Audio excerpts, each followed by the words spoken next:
আমরা শিক্ষা ব্যবস্থা চাই নৈতিক ও ধর্মীয় মূল্যবোধের ভিত্তিতে এবং সকল স্তরে শিক্ষকদের চাকরি জাতীয়করণ করতে হবে। এই লক্ষ্যে আমরা সাময়িক কিছু কাজ করব আর স্থায়ীভাবে কিছু কাজ করব।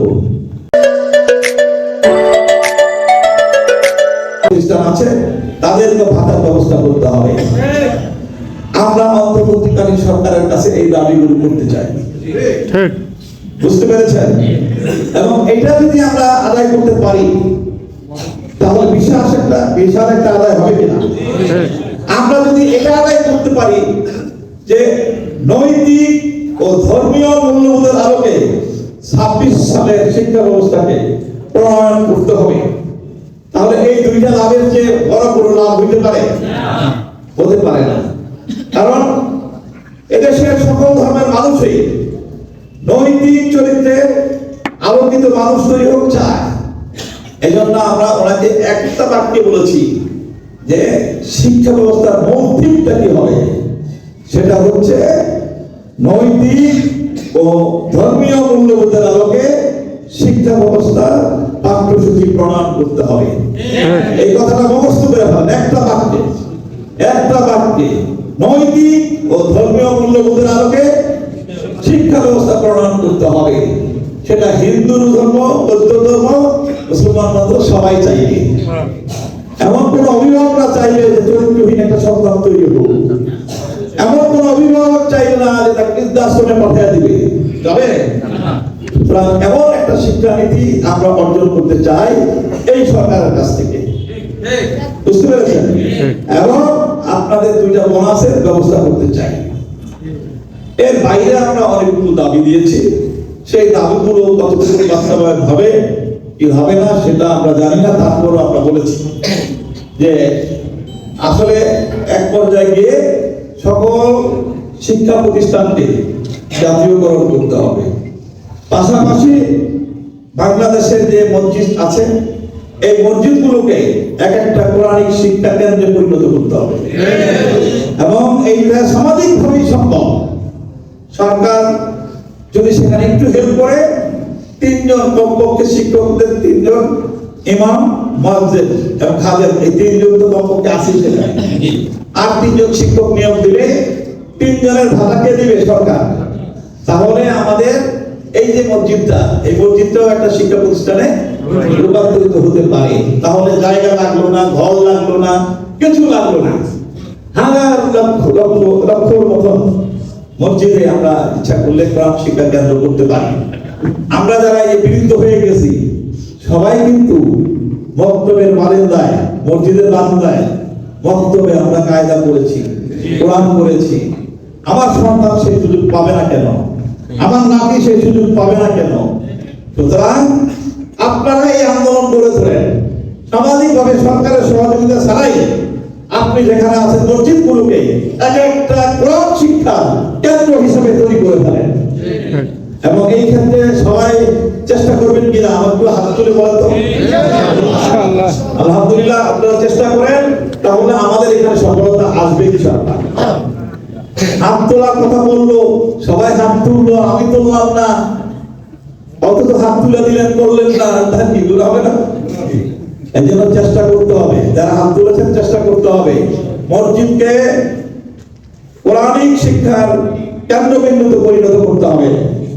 রাসূল সাল্লাল্লাহু আলাইহি ওয়াসাল্লাম সর্বশেষ নবী, যত নবী রাসূল আসছিল সকলেই কি করছে? অভিজ্ঞান তার যারা ছিল মানে অনুসারী ছিল তাদেরকে শুনিয়েছিলেন। ঠিক তেমন ভাবে আমাদের নবী মুহাম্মদ সাল্লাল্লাহু আলাইহি ওয়াসাল্লামকে যখন বলা হলো ইকরা বিসমি রাব্বিকাল্লাযী খালাক, শুরু করলো জ্ঞান দিয়ে, পড়ো তোমার প্রভুর নামে যিনি তোমাকে সৃষ্টি করেছেন। কোরআন শুরু হয়েছে, প্রথম আয়াত জ্ঞানের কথা বলা হয়েছে, ঠিক কিনা? এবং তিনি মসজিদের বারান্দায় ওহী আসার মাধ্যমে মুসলিমদেরকে যে শিক্ষা দিয়েছেন, লক্ষাধিক, মাত্র 23 বছরে লক্ষাধিক তার ছাত্র সুমানুষ হয়ে গেছে, সোনার মানুষ হয়ে গেছে। তাদের মধ্যে অন্যতম হযরত আবু বকর সিদ্দিক রাদিয়াল্লাহু আনহু, হযরত ওমর রাদিয়াল্লাহু আনহু, হযরত ওসমান রাদিয়াল্লাহু আনহু, হযরত আলী রাদিয়াল্লাহু আনহু আপনাদের কাছে কি গল্প বলছি নাকি এরা শোনার মানুষ হয়েছিল? নাকি এরা একজন ওলিয়া হয়েছিল? তারা বড় বড় দেশ, হযরত ওমর রাদিয়াল্লাহু আনহু আদ্য পৃথিবীর মালিক ছিল। তিনি খেজুর গাছের নিচে শুয়ে আছেন, অন্য রাষ্ট্রের লোকেরা এসে খুঁজে পায় না যে কোথায় আছে। সেই কাহিনী আপনারা জানেন, বুঝতে পারছেন? আর এখন আমরা একজন মিনিস্টার হলে 10 জন লাগে আমাদের কি সিপাহী লাগে, সিপাহী। কারণ আমি তো হক চুরি করি, আমি তো অন্যের হক নষ্ট করি, আমি তো টাকা পয়সা সব আদায় করার চেষ্টা করি। বিগত সরকার কি করলো? শুধু ব্যাংকে খালি করে নাই, টাকাও ছাপিয়ে নিয়ে গেছে, দেশটাকে উদার করে দিয়েছে। আমরা সেরকম একটা রাষ্ট্রীয় ক্ষমতায় মানুষ আমরা চাই, নিশ্চয়ই চাইতে পারেন না, জান? সুতরাং আপনারা যেভাবে বলছেন আমার কাছে মনে হয় যে অনেকে চায়। আমরা আপনার থেকে সংঘবদ্ধ হতে বলছি এই জন্য, আর এই দেশের মানুষ কাদেরকে ভোট দিবে আমরা জানি না, বুঝতে পেরেছেন? তো ক্ষমতায় কারা আসে সেটাও কিন্তু নিশ্চিত নয়। সুতরাং আপনি যদি সাবধান থাকেন তাহলে কি হবে? ভবিষ্যৎ বিপদ থেকে বেঁচে যাবেন, ঠিক কিনা বলেন? সুতরাং মার্কেট যারা দখল করতেছে, মসজিদ যারা দখল করতেছে, ক্লাব যারা দখল করতেছে, বাস স্ট্যান্ডের রাস্তারি করতেছে, তারা এটা ভালো করে জানেন। তাহলে তারা যদি ক্ষমতায় আসে আপনাদের কি হবে তা আপনারা জানেন না।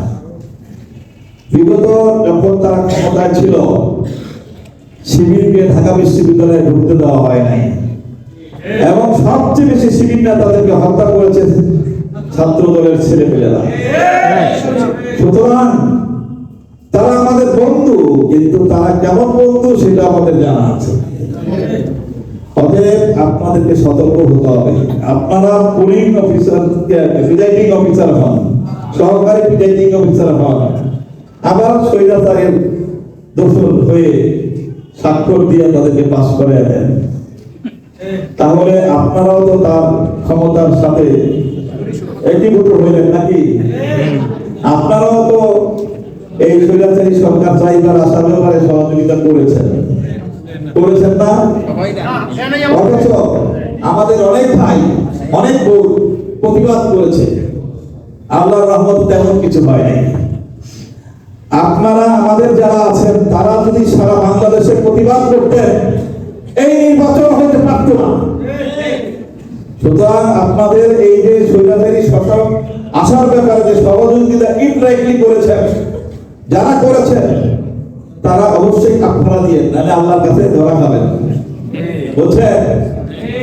সুতরাং আগামী দিনেও আপনাদেরকে দায়িত্ব পালন করতে হবে।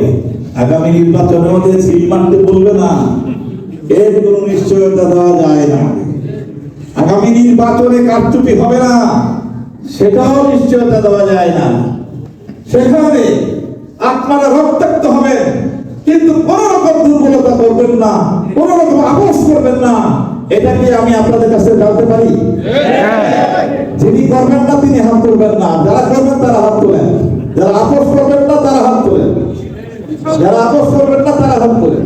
আলহামদুলিল্লাহ, ইনশাআল্লাহ সত্যের বিজয় হবে, সত্য সমাগত, মিথ্যা বিতাড়িত হবে, ইনশাআল্লাহ হবে। সত্য সমাগত, মিথ্যা বিতাড়িত হবে, ইনশাআল্লাহ আমরা আশা করি। সুতরাং আপনাদের সকল দাবি আমরা মানার জন্য এখন থেকে কাজ করব। আমি আপনাদের কাছে সহযোগিতা চাই। আন্দোলনের ডাক দিলে যেন আমরা ব্যর্থ না হই, সেই জন্য আপনাদেরকে সুসংগঠিত হতে বলছি।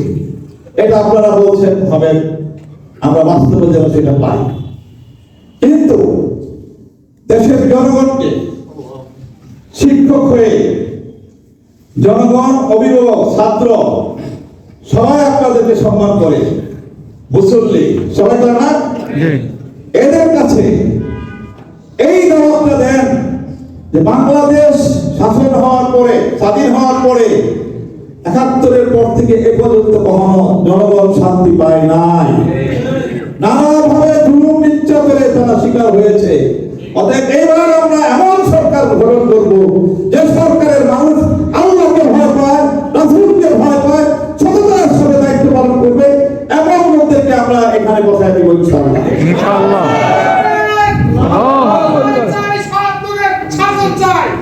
ভাইরা, সুতরাং দায়িত্ব কিন্তু বলতে পারেন স্পষ্টভাবে, আমাকে কিছু কথা বলতে হবে যে 2001 সালে 4 দলীয় জোটে যে সরকার গঠিত হয়েছিল, 9 সালে যখন হইল আপনার পতন হলো, 1-11-এর পরে যখন সরকার গঠিত হলো, তখন আওয়ামী লীগ, বিএনপি সকল এমপি নেতা সবাই গ্রেফতার হওয়া শুরু হইল। এমনকি বড় বড় নেতার ঘরে মদ পাওয়া গেল, অন্যায় করেছে সেটা পাওয়া গেল। কিন্তু আমাদের 2 মন্ত্রী 3 মন্ত্রণালয়ে দায়িত্ব পালন করেছে, তারা দুর্নীতিও কোনো অন্যায় এবং খারাপ কাজ খুঁজে পায় নাই। এটা মডেল কিনা বলে আগামী দিনে সুন্দর বাংলাদেশ গড়ে তোলার জন্য এটা উদাহরণ কিনা বলে। সুতরাং আপনারা জনগণের কাছে আপনাদের মতো করে কথা বলুন, তাহলে আমাদের শিক্ষক ফেডারেশনের কোনো আন্দোলন করতে হবে না। আপনাদের সকল দাবি শুধু আপনারা না, বাংলাদেশের জনগণের ভাত কাপড় চিকিৎসা বাসস্থানের ব্যবস্থা হয়, মিনিমাম এমন বেতন দিয়ে একজনের চাকরির ব্যবস্থা করা হবে। একেবারে নিম্ন পদে দেওয়া থাকবে, তাকে সেভাবে দেওয়া হবে। তার উদাহরণ আছে বাংলাদেশের অন্যতম ব্যাংক ইসলামী ব্যাংক, তার কর্মচারীদেরকে যে বেতন দেয়, আপনারা কি বিশ্বাস করেন যে তারা দুর্নীতি করে না? যদি কেউ করেও তার কিন্তু চাকরি চলে যায়। তাহলে এত অন্যায়ের ভিতরে এমন বেতন দিয়েও একটা ব্যাংক চালাতে পারলে দেশকে কেউ জানানো যাবে না ইনশাআল্লাহ। সুতরাং আপনি আগে তাদের সবকিছু ব্যবস্থা করবেন, তারপরে আপনি তাকে শাসন করবেন, তাই না? সুতরাং আপনারা বিশ্বাস রাখেন, আমরা যারাই ক্ষমতায় আসুক আমরা বসে থাকবো না। যদি আল্লাহকে পছন্দ করে তারা আসেন, তাদের কাছে আমরা দাবি আদায় করে নিব।